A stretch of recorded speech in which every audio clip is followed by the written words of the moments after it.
Question आइए देखते हैं।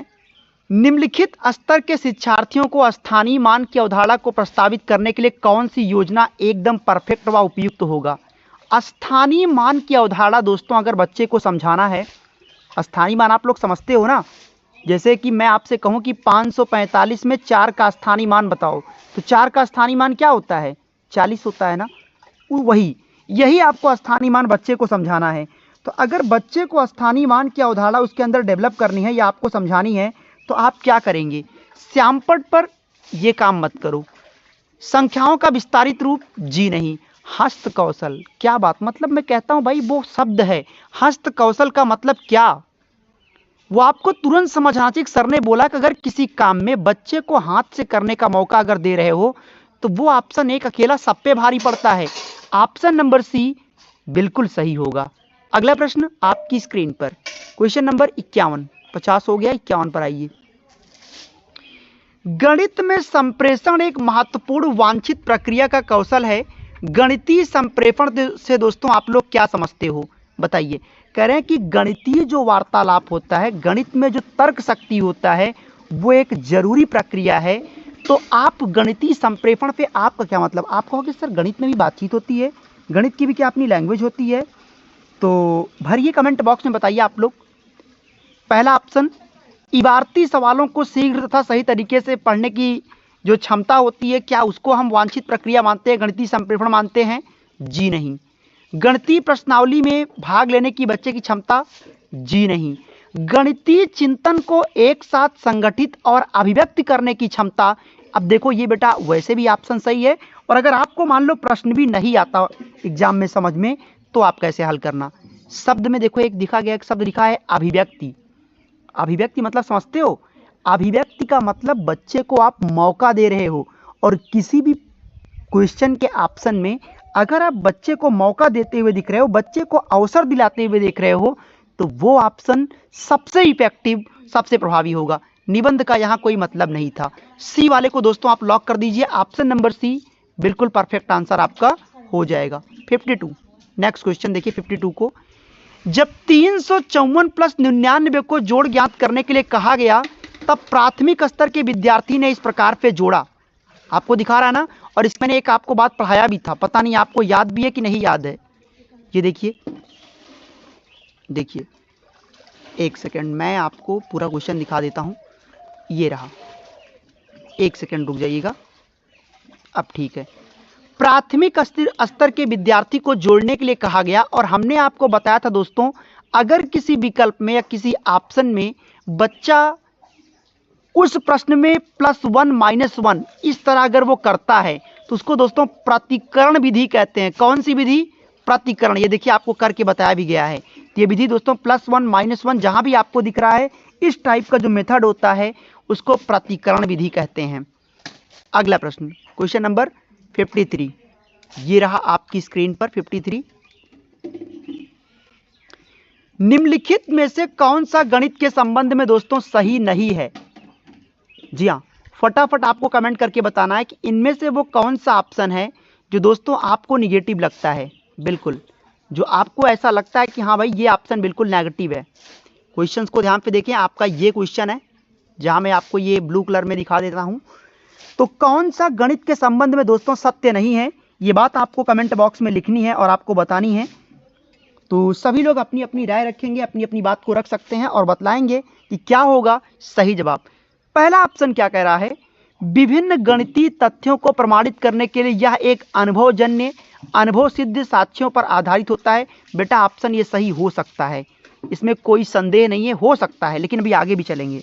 निगमनात्मक विवेचन, निगेटिव शब्द है निगमन। यह एक सृजनात्मक विषय का क्षेत्र है और इसका सौंदर्य परक मूल्य है। सृजनात्मक तो बात ठीक था, लेकिन सौंदर्य परक आ गया। किसी भी प्रश्न को उसकी लिखावट व अक्षर से हम जज नहीं करते हैं, उसकी सुंदरता को देखकर। प्रश्न का जो मेन पहलू होता है कि वो प्रामाणिक हो, तर्क पे हो, अनुभव अगर है तो तर्क पर तो होगा ही। ऑप्शन ए को आप टिक कर दीजिए। ऑप्शन नंबर 1 दोस्तों बिल्कुल सही, एकदम सटीक सही आंसर आपका हो जाएगा। आगे मैं आपको लेकर चलता हूं दोस्तों। नेक्स्ट प्रश्न आपकी स्क्रीन पर ये रहा। निपुण दोस्तों, निपुण का फुल फॉर्म क्या होगा? राष्ट्रीय शिक्षा नीति 2020 में नेप 2020 के अंतर्गत, एक सेकंड में 1 मिनट देख लेता हूं, 54 के बाद क्या 55 आएगा? एक सेकंड, अच्छा ये रहा, ठीक है। तो दोस्तों कह रहे हैं, ये 1 मिनट आइए यहाँ पे, 1 सेकंड में जूम कर देता हूं, ये देखिए पूरी क्वेश्चन को पहले स्क्रीन पर ला दें। हाँ, अब ये एक प्रश्न है, प्रश्न को मैं आपको सेट कर देता हूं कहां पर प्रश्न है। प्रश्न दोस्तों ये है आपका ऊपर वाला, देख रहे हो, यहां तक दोस्तों आपका ये प्रश्न ही है पूरा, यानी जो आप ये पहलू पूरा देख रहे हो यहां से यहां तक, ये पूरा प्रश्न है। पढ़ो पहले। राष्ट्रीय शिक्षा नीति 2020 के अंतर्गत भारतीय शिक्षा मंत्रालय द्वारा निपुण भारत योजना की शुरुआत की गई थी, जो प्रत्येक छात्र में आधारभूत संख्यात्मक एवं साक्षरता को सुनिश्चित करता है। निपुण का पूरा नाम क्या है? बहुत बार पढ़ाया हूं, प्रीवियस वीडियो में भी दोस्तों हमने चर्चा किया था कि निपुण का फुल फॉर्म क्या होता है। NIPUN, ये देखो यहां आपसे प्रश्न तो साफ शब्दों में देखिए, यही है मेन प्रश्न, तो यहीं पर है। बताइए, 4 ऑप्शन आपकी स्क्रीन पर है, आप अपनी बात को आराम से रखिए, कोई जल्दबाजी नहीं है। क्या national initiative for proficiency in reading with understanding and numeracy होगा, या सेकंड होगा, थर्ड होगा, या फोर्थ होगा? ये निपुण से दोस्तों प्रश्न बनता रहा है, हालांकि आता तो एक ही 2 प्रश्न है, लेकिन आप लोग उसमें परेशान हो जाते हो। दोस्तों सही उत्तर है ऑप्शन नंबर ए। आपको मैंने याद भी करवाया था, ध्यान हो अगर आपको दोस्तों, हमने कहा था यहां ऐसे लिख लिया करो, NIPUN। अब मिलाओ, एन का मतलब नेशनल, आई का मतलब इनिशिएटिव, पी का मतलब प्रोफिशिएंसी, यू का मतलब अंडरस्टैंडिंग, यहाँ रीडिंग आप साथ में पी के साथ लेते हो, प्रोफिशिएंसी इन रीडिंग मतलब रीडिंग करने में कुशलता, विथ अंडरस्टैंडिंग एंड न्यूमरेसी, इस बात का ध्यान रखना, फॉर नहीं होता, यहाँ ध्यान दीजिए, ऑप्शन नंबर ए। चलो आगे मैं लेकर आपको, चलो आगे ले चलते हैं आपको। नेक्स्ट क्वेश्चन, क्वेश्चन नंबर अगला है 55, आपको ध्यान पे देखना, ये रहा आपकी स्क्रीन पर पहले प्रश्न, ये रहा।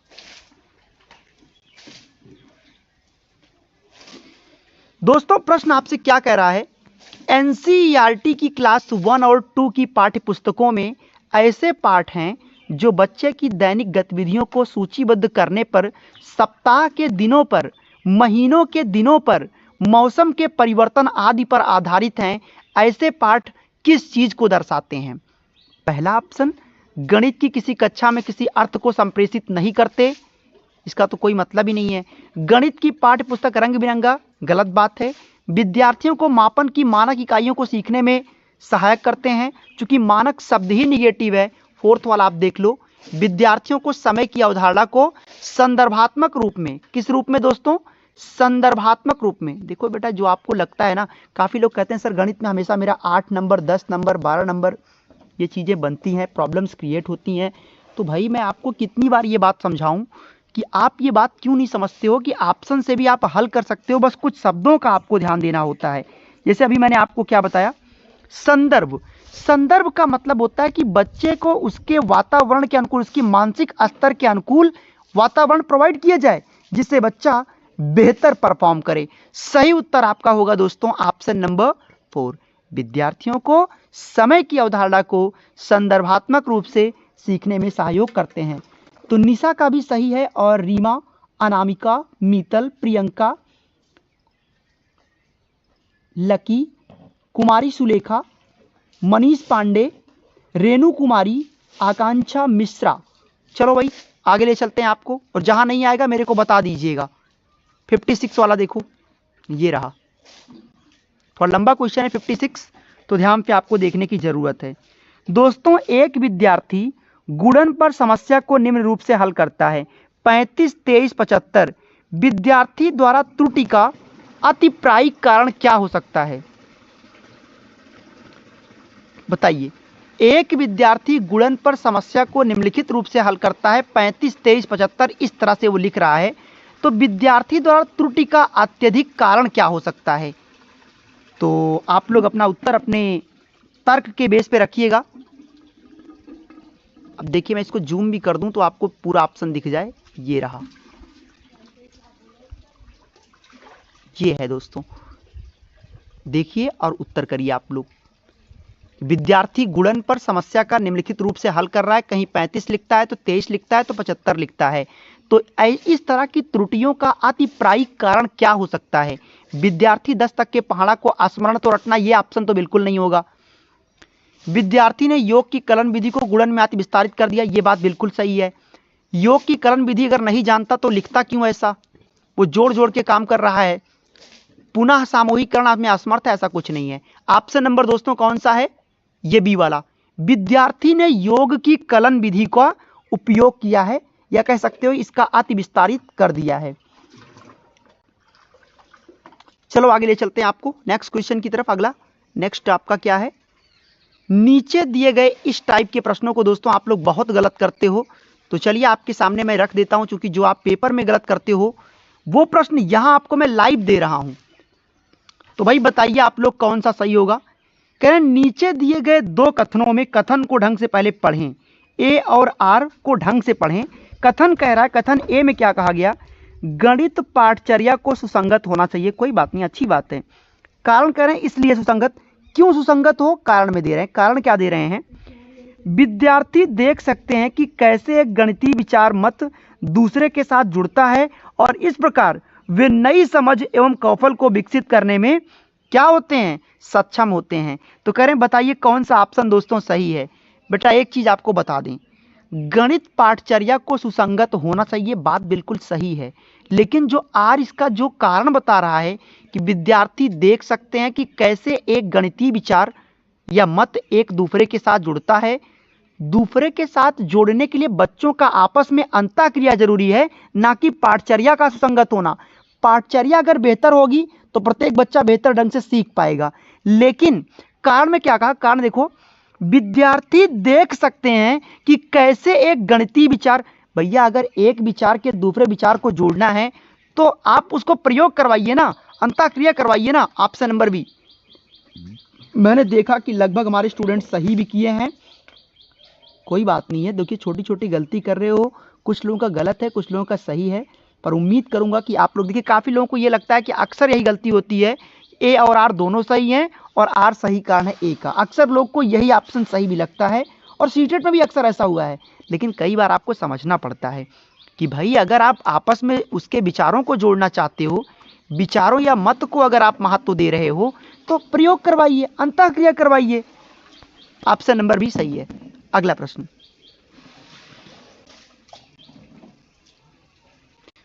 दोस्तों अगला प्रश्न आपकी स्क्रीन पर ये रहा और बताएंगे आप लोग निम्नलिखित में से कौन सी गणित के प्रकृति के बारे में सही नहीं है।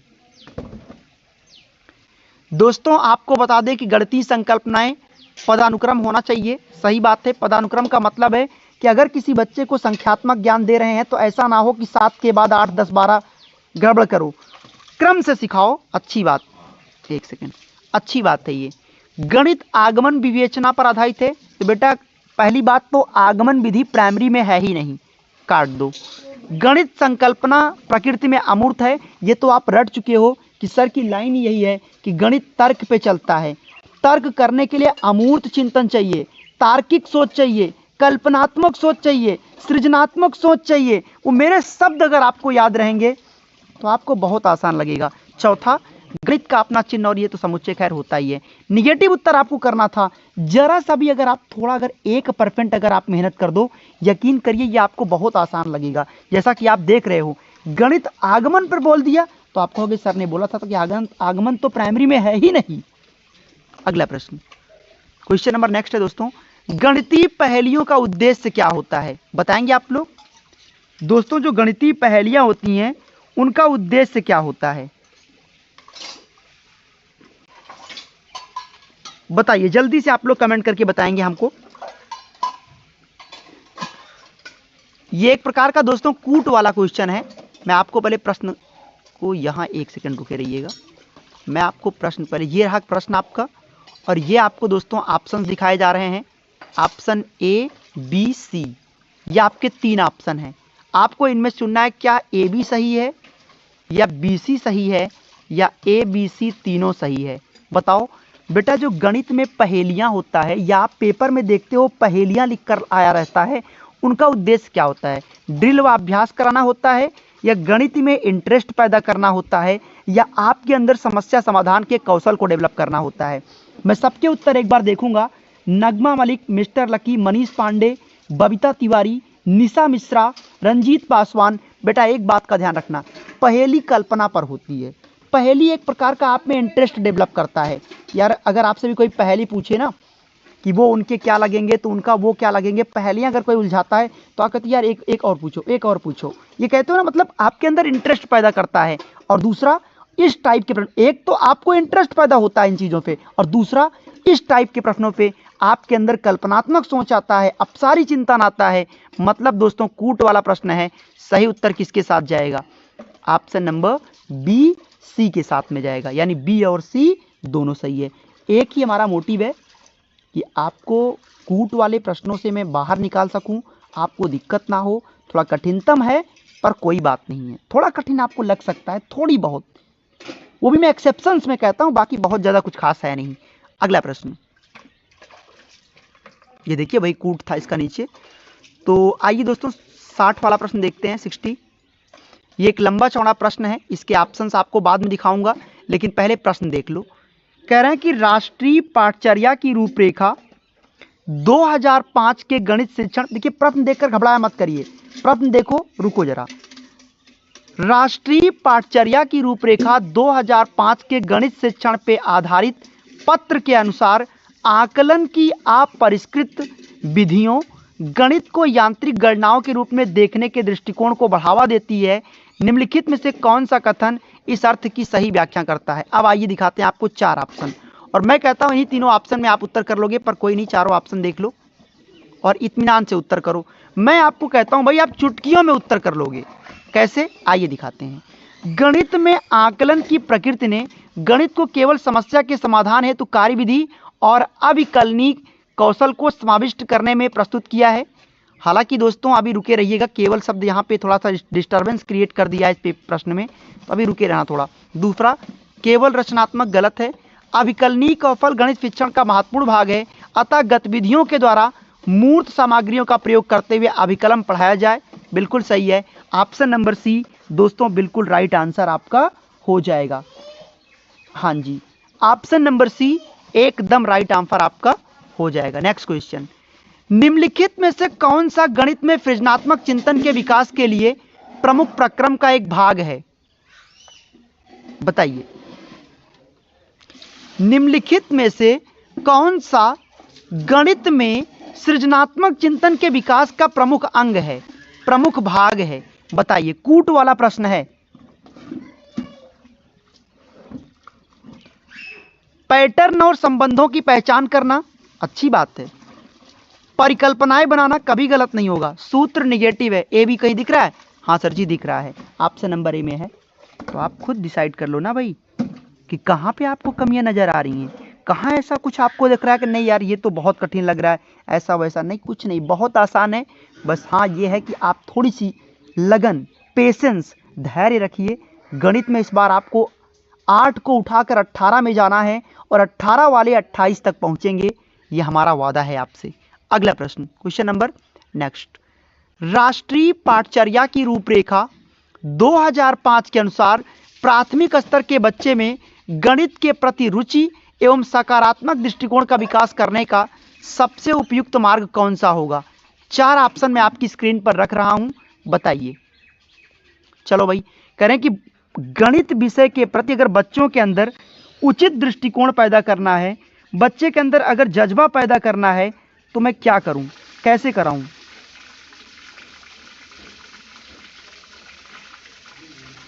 दोस्तों इसका जो राइट आंसर आपका बनेगा, आप देख लो नीचे देखो, दैनिक जीवन, एनसीएफ का पालन करो ना। हमने कहा कि एनसीएफ की पहली लाइन कहती है ज्ञान को बच्चे की दैनिक जीवन पे जोड़ना, ज्ञान को गतिविधि के द्वारा दीजिए, ज्ञान को रट्टा मार प्रणाली से मुक्त रखिए। सही उत्तर होगा दोस्तों ऑप्शन नंबर 4। अगला प्रश्न 63। जब किसी बच्चे को 12 गुणे 25 हल करने के लिए कहा गया तो उसने इस तरह की विधि का प्रयोग किया। गणित के एक रचनावादी शिक्षक के रूप में बच्चे द्वारा प्रयुक्त गतिविधि पर आपकी प्रतिक्रिया क्या होगी? तो भाई अब ये आप लोग बताओगे, 4 ऑप्शन आपकी स्क्रीन पर मैं दिखा दिया हूं। कोई बच्चा 12 गुणे 25 को इस तरह से हल कर रहा है, उसको और जटिल बना के हल कर रहा है, तो आपके द्वारा आपको ये क्या बात लगेगी कि कौन सा ऑप्शन बिल्कुल सही है अगर कोई बच्चा इस तरह प्रश्नों को हल कर रहा है? तो जो आप इस वक्त देख रहे हो, ये आपकी प्रतिक्रिया क्या होगी? आपके ऑप्शंस नीचे यहां से हैं, ये आपके विकल्प हैं।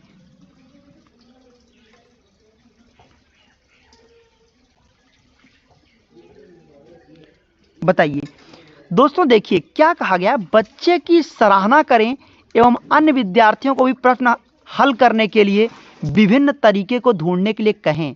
यह ऑप्शन सी वाला बिल्कुल सही है। बच्चे की सराहना तो करो, निगेटिव था, ये लगता है सीटेट में बच्चे की सराहना करना निगेटिव है, मैं भी कह रहा हूं है, लेकिन एक बात नीचे कहा, बच्चों को विभिन्न तरीके ढूंढने के लिए प्रोत्साहित करें, उन्हें कहें। यह ऑप्शन बिल्कुल सही हो गया। इसलिए अच्छा, पहला क्यों गलत है वो भी आइए देखते हैं। उत्तर स्वीकार करें किंतु बच्चे को गुणन करने के लिए यह विधि सही नहीं है। ऐसा कुछ नहीं है। बच्चे की उत्तर को अमान्य मत करो, वो कैसे भी लगा रहा है आपको। अब देखिए आप क्या करते हो कि जब पेपर हल करते हो कहते हो यार क्या लगाया हुआ है, ये कैसे, मतलब आपको लगेगा यार ना ये तो बिल्कुल बोगस है, बेकार एकदम, ना, बच्चे के उत्तर को अमान्य नहीं करना है। दूसरा, सही कलन विधि का उपयोग कर प्रश्न हल करने के लिए बच्चों को अन्य विद्यार्थियों की सहायता लेने का निर्देश देंगे? जी नहीं, उसके आपने विचार को अमान्य कर दिया, ये गलत हो जाएगा। चौथा आप देख रहे हो, बच्चे के उत्तर सराहना करें किंतु वे फला दें। ऑप्शन नंबर आपने सी देख लिया, सबसे परफेक्ट है। अगला प्रश्न, क्वेश्चन नंबर नेक्स्ट, निम्नलिखित कथनों में से कौन सा कथन ऐसा है जो वेन हीले की ज्यामिति चिंतन के सिद्धांत में अस्त्रों की न्यून रूप से संभावनीय विशिष्टता है? बताइए। दोस्तों आप लोग जानते होंगे ज्यामितीय संरचना के बारे में वेन हीले ने क्या बात कही थी, वो आप सब लोग जानते हो, लेकिन एक बार आप लोग उत्तर कर लो, फिर हम वेन हीले की पूरी बात करते हैं कि वेन हीले क्या बात किए थे, है ना। हम आएंगे वेन हीले पर, ऐसी बात नहीं है दोस्तों। आप सबको पता है कि वेन हीले ने क्या कहा। उन्होंने कहा कि न्यूनतम रूप से संभावनीय विशिष्टता क्या होता है उनकी थ्योरी में। तो उन्होंने कहा कि जो भी बच्चा सीखता है वो उसकी उम्र पर निर्भर करता है। उन्होंने दोस्तों 4 बातें रखी। पहला लेवल जो था दोस्तों वो था उनका मानसिक चित्रण। क्या था दोस्त? वो था मानसिक चित्रण, पहला लेवल था उनका, जिसको आप लोग कहते हो दोस्तों जीरो लेवल। अब समझना जीरो लेवल क्या था ये। इसमें क्या होता है बच्चा, इसमें बच्चा चीजों को सिर्फ जानते हैं कि ये मम्मी है, ये पापा हैं, उनका चेहरा उनके दिमाग में बन जाता है, दिखावट के आधार पर वर्गीकृत कर लेते हैं, दिखावट के आधार पर वर्गीकृत कर लेते हैं। ध्यान रखना पहला स्तर क्या है वेन हीले का, कि ये मम्मी है, ये पापा हैं, दिखावट के आधार पर पहले वो वर्गीकृत कर लेगा। दूसरा पॉइंट लेवल 1 में क्या होगा, जीरो स्तर हो गया। लेवल 1 में बच्चा क्या करता है, जिसको आप लोग कहते हो विश्लेषण करना, एनालिसिस। इसमें बच्चा चीजों का नाम लेगा। पहले में नाम नहीं लेता, केवल उसको पता होता है मम्मा, अपने अंदर ही बोलता है। लेकिन दूसरे जब वो पहुंचता है वो विश्लेषण वाले स्तर पे, जान तो पहले से रहा था लेकिन यहाँ पे वो कहना शुरू कर देगा कि मम्मी है ये पापा है ये दोस्तों लेवल नंबर 1 है। जीरो चित्रण, मानसिक लेवल जीरो चित्रण में क्या होता है, जानता है पर नाम नहीं लेगा।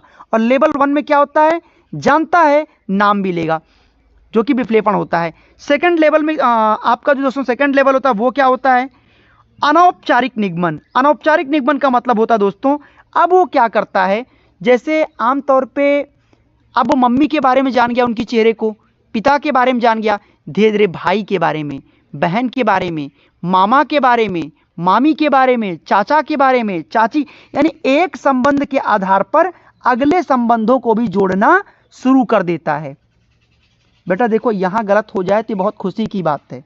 लाइव क्लास में अगर गलत हो रहा है तो ये खुशी की बात है, क्योंकि यहां आपके डाउट तो दूर हो रहे हैं ना। मैं उनमें से नहीं हूं कि सरल प्रश्न लाकर आपका गलत करवा दूं।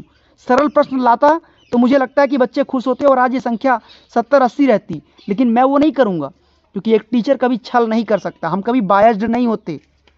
हमारे पास 40-50 बच्चे होंगे लेकिन वो नायाब हीरे होंगे।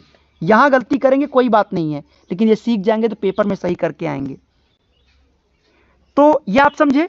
इसके बाद दोस्तों फिर वो लास्ट में औपचारिक निगमन भी करने लगता है, और लास्ट में वही चीज क्या होता है, दृढ़ता में बदल जाता है। अगला प्रश्न आपकी स्क्रीन पर यह है दोस्तों, गणित में दोस्तों प्रमेय को किसके द्वारा सिद्ध किया जाता है? प्रमेय को आप लोग बताएंगे। ये आपको इन ऑप्शंस पर नहीं देखना, ये 4 ऑप्शन जो दिख रहा है यहां पे देखो आप। गणित में जैसे कोई प्रमेय आता है कि अर्धवृत्त में बना कोण समकोण होता है, इस चीज को आप किस चीज से प्रूफ करोगे? प्रयोग द्वारा, निगमन द्वारा, प्रेक्षण द्वारा? जी हां,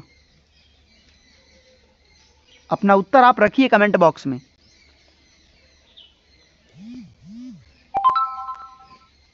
जी हां, अपना उत्तर आप लोग दोस्तों रखिए फटाफट से। देखिए उत्तर तो हम सबका कमेंट बॉक्स में शामिल करते हैं, फर्क ये है कि जो सही उत्तर करता है उस पर खुशी होती है, जो गलत करता है थोड़ा सा तकलीफ होता है। दोस्तों गणित में प्रमेय को सिद्ध करने का तरीका होता है निगमन करना, जो कि पहले नियम आता है फिर उदाहरण की तरफ आप जाते हो। पहले आप लिखते हो ना, कल्पना शुरू करते हो, प्राकथन लिखते हो। तो गणित में प्रमेय को सिद्ध करने के लिए हम निगमन विधि का प्रयोग करते हैं।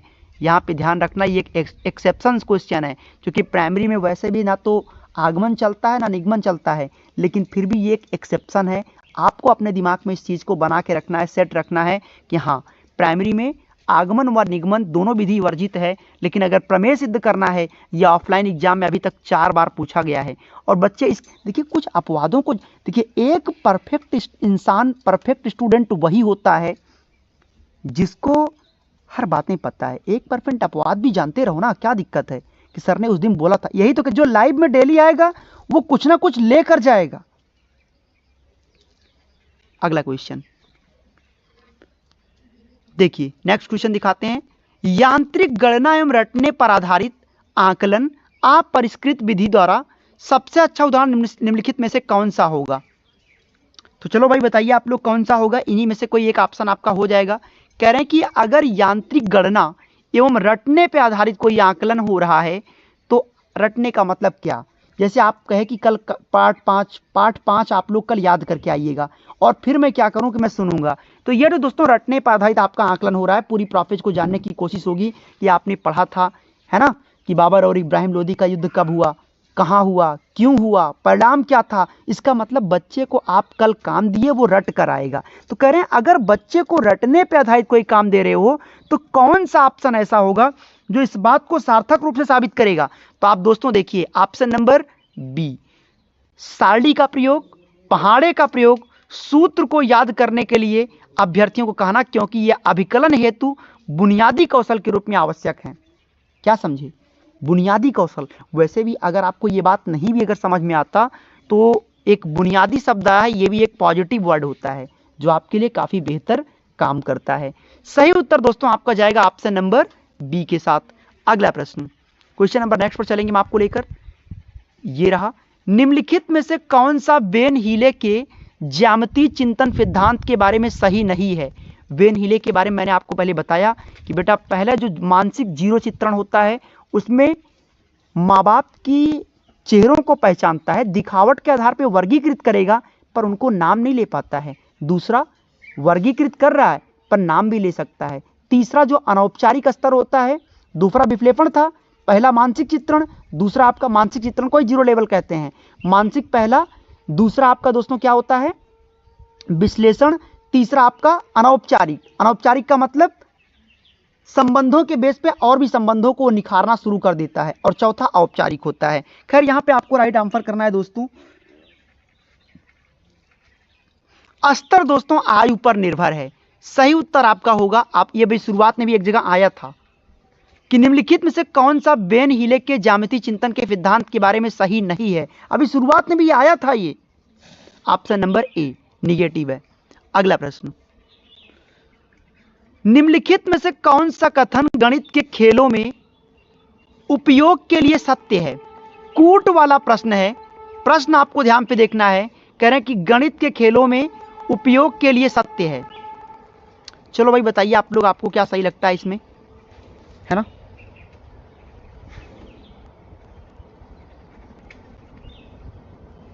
राइट आंसर दोस्तों आपका होगा ऑप्शन नंबर बी, केवल बी। क्या कहा गया उसमें?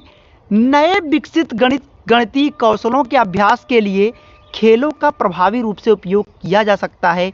यही कथन दोस्तों आपका यहाँ पे सत्य है। आकलन नहीं होता, केवल शब्द निगेटिव है, तो केवल ऑप्शन नंबर बी इसका परफेक्ट और राइट आंसर आपके लिए हो जाएगा। ठीक है, चलिए आगे ले चलते हैं आपको। नेक्स्ट, आपकी कक्षा में देखिएगा दोस्तों, एक क्वेश्चन बहुत लंबा चौड़ा है लेकिन इसको आप समझिए। आपकी कक्षा में एक विद्यार्थी यह आशय निकालने में सक्षम है कि अगर समुच्चय ए में समुच्चय बी की तुलना में अधिक वस्तुएं हैं। समुच्चय ए का मतलब मानकर चलो कि ए में पानी ज़्यादा है और बी में दूध रखा हुआ है। ए कोई मान लो ग्लास है, उसमें पानी ज़्यादा है, बी वाले ग्लास में मतलब पानी कम है या कह सकते हो दूध कम है। और समुच्चय बी में सी की तुलना में वस्तुएं अधिक हैं, तो समुच्चय ए में समुच्चय सी की तुलना में अधिक वस्तुएं होंगी। उपरोक्त में फिर दोस्तों मापन का वो कौन सा सिद्धांत ऐसा है जो हमको सबसे परफेक्ट नजर आ रहा है?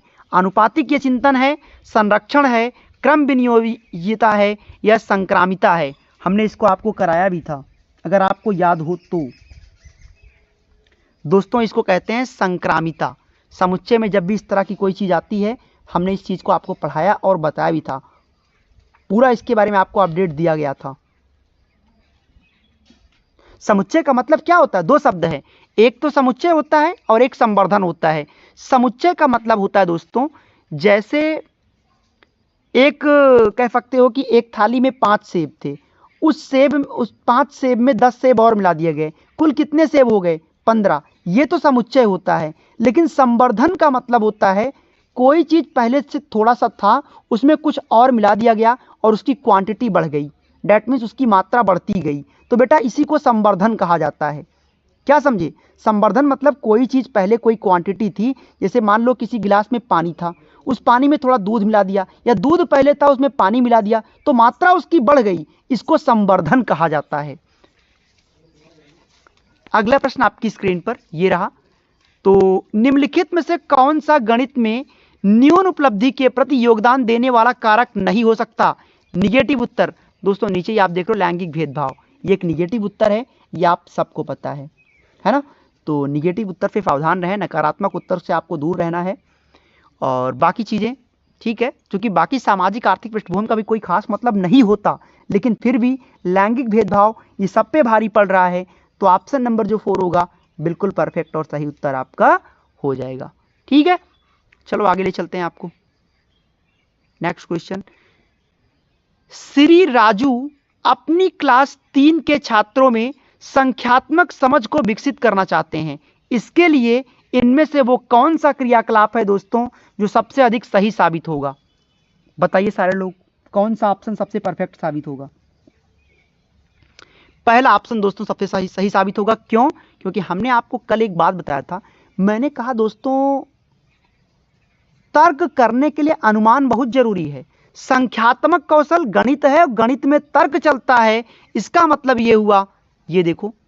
अब देखो, जो भाई ध्यान से पढ़ेगा, सही से पढ़ेगा, उसका कभी गलत पेपर में नहीं होता। फर्क ये है कि बस आपको मन लगाना पड़ता है।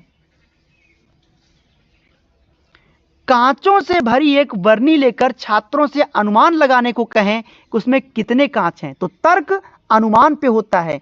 पहला बिंदु आपका अनुमान, दूसरा सामान्यीकरण, तीसरा विशिष्टीकरण और चौथा निरूपण। ये 4 बिंदु दिमाग में याद रखो।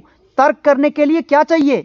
पहला पॉइंट अनुमान, दूसरा सामान्यीकरण ओवरलाइजेशन जिसे कहते हैं हम लोग, तीसरा विशिष्टीकरण और चौथा निरूपण। वैसे विश्लेषण करने के लिए अगर किसी टीचर को कोई चीज पढ़ाना है तो 4 क्रम आप याद कर लो।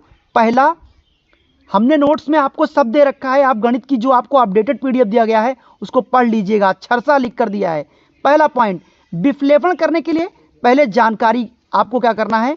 जानकारी को इकट्ठा करना है, फिर आपको उस जानकारी में छांटना है, सेलेक्ट करना है कौन सा पढ़ाऊं, फिर आप क्रम व्यवस्थित करो, पहले ये टॉपिक पढ़ाएंगे फिर वो टॉपिक पढ़ाएंगे और लास्ट में फिर उसको आप निरूपित कर दो। ये 4 मतलब पहले जानकारी इकट्ठा करो, दूसरा फिर आप उसमें से क्या करो, छांटिए कि कौन सा टॉपिक पढ़ाना है, तीसरा छांटने के बाद उसको व्यवस्थित करो, चौथा फिर उसको निरूपित कर दो।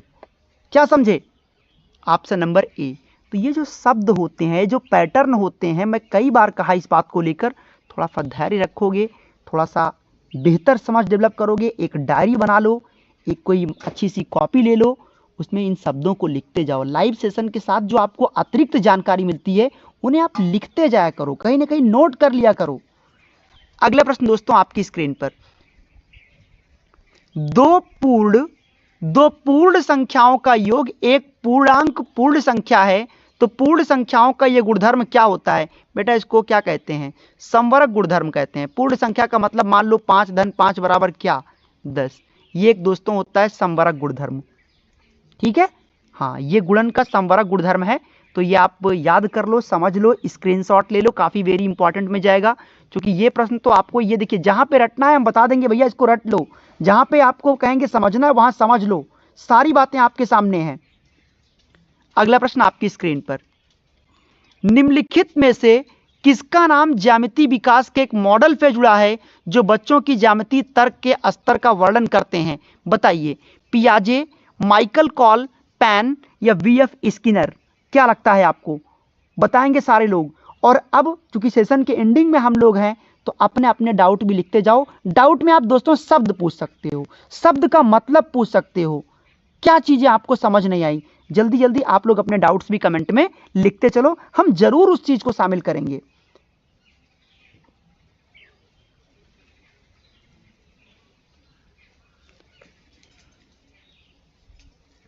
राइट आंसर दोस्तों आपका क्या बनेगा इसमें? जी हाँ दोस्तों, उनका नाम है, बिल्कुल दोस्तों, जहां पे आप पैन लिखे हो इसको गलत काट दीजिए, कोई भी ऑप्शन यहां सही नहीं है। आपको पता है ज्यामिति तर्क के लिए वैन हीले, कौन? Van Hiele. ये दोस्तों इन्हीं का ये तर्क रहा था, इन्हीं का ये गुणधर्म था। तो वैन हीले दोस्तों ये ज्यामिति चिंतन के तर्क दिए थे, पूरा तर्क का मैंने गुणधर्म आपको बता ही दिया है ना। आगे ले चलें आपको, ये रहा, निम्नलिखित में से क्या गणित में एक रचनात्मक कक्षा को प्रदर्शित करता है? गणित में दोस्तों वो कौन सा ऑप्शन है जो एक रचनात्मक कक्षा को, आप कहोगे सर ने बताया था, अब देखो मेरी ट्रिक फॉलो करो। सर ने बोला था रचनात्मकता का मतलब होता है अमूर्त चिंतन, तार्किक सोच, कल्पनात्मक चिंतन, निगमनात्मक चिंतन, सृजनात्मक चिंतन, मौलिक चिंतन, ये सारे सब हमको याद है। अब मैं इनको ऑप्शन में जल्दी से ढूंढता हूँ, मेरी नजरें वहां जाए जहां पे सर इन शब्दों को बताए थे। चलो देखते हैं, हम लोग इनके उत्तर को खोजते हैं, उन शब्दों को खोजते हैं जिससे आपका टाइम बचे, ठीक है। देखिए कहां पे आपको दिख रहा है कुछ ऐसी चीजें, पहले ऑप्शन में कहीं दिख रहा है ऐसा? जी नहीं, इसमें नहीं है। श्यामपट गलत है। शिक्षक में नकली नोट, डांडिया के बंडल, गिनतारा, अबेकस, स्थानीय मान सिखाने के लिए छात्रों को सामूहिक गतिविधि मिल चुका है। सामूहिक गतिविधि, सामूहिक गतिविधि मतलब बच्चे को परस्पर अंतःक्रिया यानी मौका दिलाकर, ये तरीका होता है तुरंत उत्तर करने का। क्वेश्चन देखकर आप लोग, देखिए एक साइकोलॉजिकल बेटा सोच होती है ना, प्रश्न को देखकर हम डर जाते हैं, अरे यार ये तो बड़ा लंबा क्वेश्चन है, कुछ नहीं समझ में आ रहा है, क्या करूं क्या ना करूं। तो ये आपकी एक साइकोलॉजिकल थिंकिंग है, ऐसा होता कुछ नहीं है। साइकोलॉजिकल प्रेशर खत्म करिए। शिक्षक कक्षा में जो भी चीज लाया है, बंडल, गिनतारा, उनके माध्यम, ये सृजनात्मक चीजें तो हैं भाई। टूटी फूटी चीजों से हमने क्या था, सृजनात्मकता का, रचनात्मकता क्या है? रचनात्मकता ही सृजनात्मकता है। इसका मतलब क्या होता है कि अगर कोई बच्चा टूटी फूटी चीजों से कोई बड़ी चीज बना दे, वो क्या होता है? सृजनात्मकता, रचनात्मकता। तो नकली नोट, डांडिया, गिनतारा, अबेकस, इन चीजों को लेकर अगर कोई टीचर आया है और स्थानीय मान की अवधारणा को सामूहिक गतिविधियों में करवा रहा है, तो क्या बेटा आप बताओ खुद मुझे, वो ऑप्शन कभी गलत होगा? वैसे भी अबेकस जो होता है दोस्तों, इसका प्रयोग किया जाता है किसमें? मैं आपको एक बार याद दिला दूं कि अबेकस का प्रयोग किसमें होता है? संख्याओं के दोस्तों जोड़ में, घटाव में, स्थानीय मान की समझ में। अबेकस शब्द आया था, वैसे ही आपको समझ लेना था। अबेकस का दोस्तों ज्यादा जोड़ घटाव में होता है। अबेकस जो एक यंत्र होता है, एक तरीका होता है दोस्तों, मैं आपको एक बार क्लियर कर दूं पूरी बात फिर से, कि अबेकस का प्रयोग कभी गुणा और भाग में नहीं होता, ये बात दिमाग में सेटिंग डालो। बिल्कुल बिल्कुल, हाँ जी। तो अबेकस था, तुरंत ही पकड़ लेना था कि अबेकस का प्रयोग जोड़ में, घटाव में, स्थानीय मान की समझ में। जियो बोर्ड का प्रयोग बेटा कहां होता है?